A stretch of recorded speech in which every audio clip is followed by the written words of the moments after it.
सप्ताह में सोमवार का दिन भगवान शिव को समर्पित है। इस दिन उनकी पूजा करने से मनचाहे परिणामों की प्राप्ति होती है। सोमवार के दिन व्रत रखने का भी विधान है। ये उपवास सुहागिन महिलाओं के लिए बहुत खास है। वह वैवाहिक जीवन में खुशहाली के लिए यह उपवास रखती है। इस दौरान कुंवारी कन्याएं भी मनचाहे वर के लिए ये व्रत करती हैं। वहीं सावन में सोमवार का महत्व अधिक बढ़ जाता है। ये माह महादेव का प्रिय माह है। ऐसे में इस दौरान आने वाले सभी सोमवार को बेहद शुभ माना जाता है। इस साल 22 जुलाई 2024 से सावन माह की शुरुआत होने वाली है। इसका समापन 19 अगस्त 2024 के दिन होगा। इस साल इसकी शुरुआत सोमवार के दिन से हो रही है। साथ ही इस दौरान कई शुभ योग का भी निर्माण हो रहा है। ऐसे में व्रत रखने से महादेव का आशीर्वाद बना रहता है। मान्यता है कि जिन जातकों पर भोलेनाथ का आशीर्वाद होता है, उनके जीवन में हमेशा सफलता के योग बनते हैं। इसी कड़ी में आइए सोमवार व्रत की कथा के बारे में जान लेते हैं।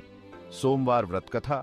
सावन मास भगवान शिव का प्रिय माह है। इस दौरान सोमवार का व्रत रखने से जीवन की समस्त परेशानियां दूर होने लगती हैं। लेकिन ऐसा कहा जाता है कि यह व्रत कथा के बिना अधूरा है। कहा जाता है कि प्राचीन समय में एक साहूकार था जो बहुत धनवान था, लेकिन उसकी कोई संतान नहीं थी। साहूकार ने संतान की प्राप्ति के लिए हर सोमवार को व्रत किया। वह पूरी श्रद्धा भाव से महादेव और पार्वती जी पूजा करता था। साहूकार की भक्ति में इतनी शक्ति थी कि उसने माता पार्वती को प्रसन्न कर दिया। भोलेनाथ, साहूकार की मनोकामना पूरी कीजिए। देवी की बात सुनकर शंकर जी ने साहूकार को पुत्र प्राप्ति का वरदान दे दिया। तुम्हें एक पुत्र प्राप्त होगा, लेकिन वह बालक केवल 12 वर्ष तक ही जीवित रह सकता है। वहीं कुछ समय बाद साहूकार के घर पुत्र का जन्म हुआ। धीरे धीरे समय बीतता गया और वह दिन आ गया जब साहूकार का बेटा 11 वर्ष का हो गया था।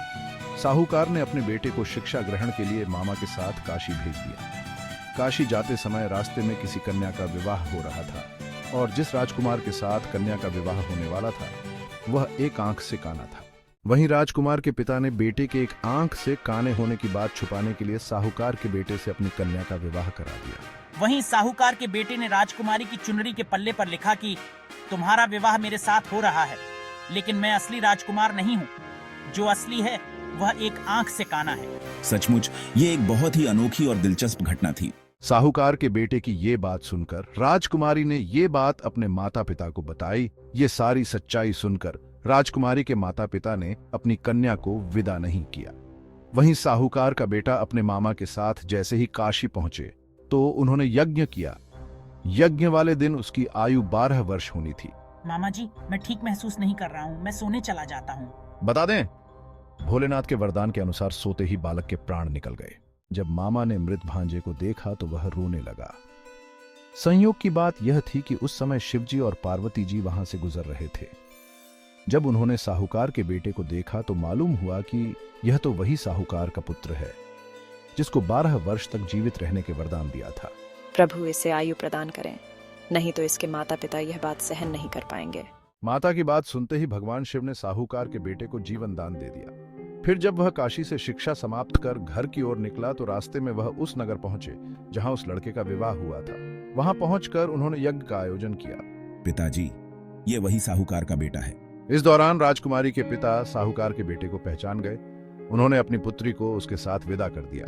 फिर अंत में तीनों लोग खुशी से अपने घर पहुंच गए। उसी दिन साहूकार के सपने में महादेव आए और कहा, हे श्रेष्ठी, मैंने तेरे सोमवार के व्रत और सच्ची श्रद्धा से खुश होकर तेरे पुत्र को लंबी आयु प्रदान की है। तभी से लेकर यह मान्यता है कि जो भी भक्तजन सोमवार का व्रत करता है तो माता पार्वती उसकी सभी मनोकामना पूरी करती है।